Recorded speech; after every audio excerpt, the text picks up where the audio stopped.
You're working on a ship in the Middle East of the Persian Gulf. You're not a soldier, you have nothing to do with this war, and suddenly a suicide boat packed with explosives slams into your oil tanker.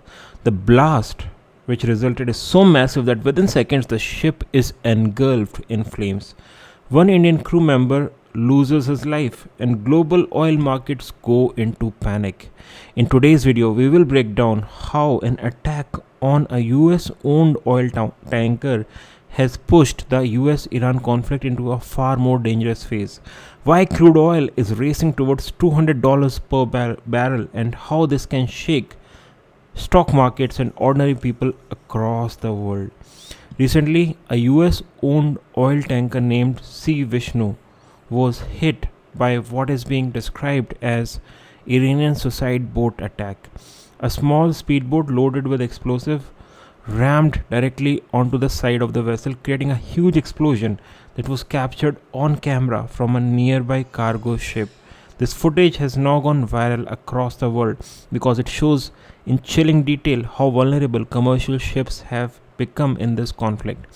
There were ordinary crew members on board, including an Indian national who died in the blast. People who were simply doing their job with no role in the politics behind this war. Pattern of attacks and Iranian strategy.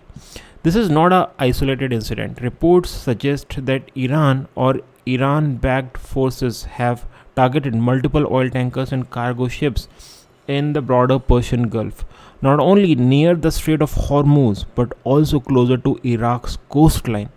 The objective appears very clear: create so much fear and instability in the region that transporting oil through these routes becomes extremely risky and expensive. If countries like Saudi Arabia and Kuwait start cutting production off, or if shipping through the Strait of Hormuz gets disrupted, global oil supply tightens and prices shoot up. That's evident. Iranian Revolutionary Guard commanders have openly signaled that they want to push crude prices towards $200 per barrel.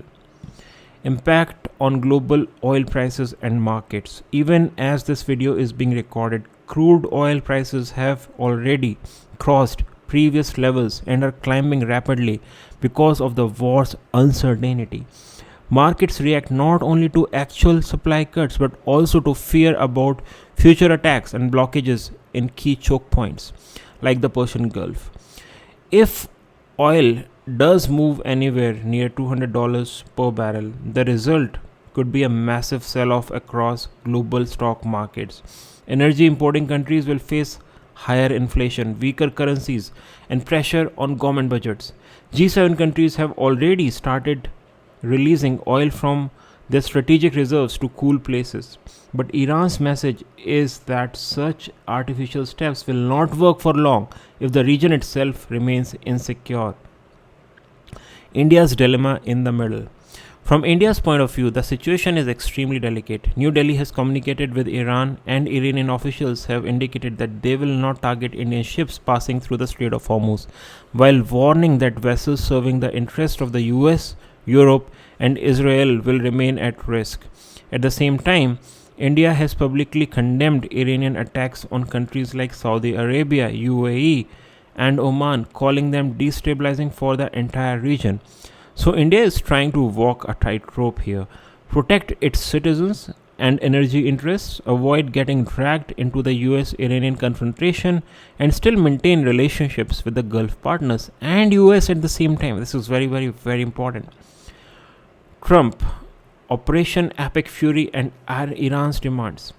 On the US side, President Donald Trump is projecting confidence, telling American voters that the US has already won the war against Iran under the banner of Operation Epic Fury, the name he has personally highlighted in his speeches. On the ground, Washington has no clear exit strategy, to be very frank. Either send large numbers of soldiers into Iran or spend billions more dollars, or accept some of the Iran's conditions.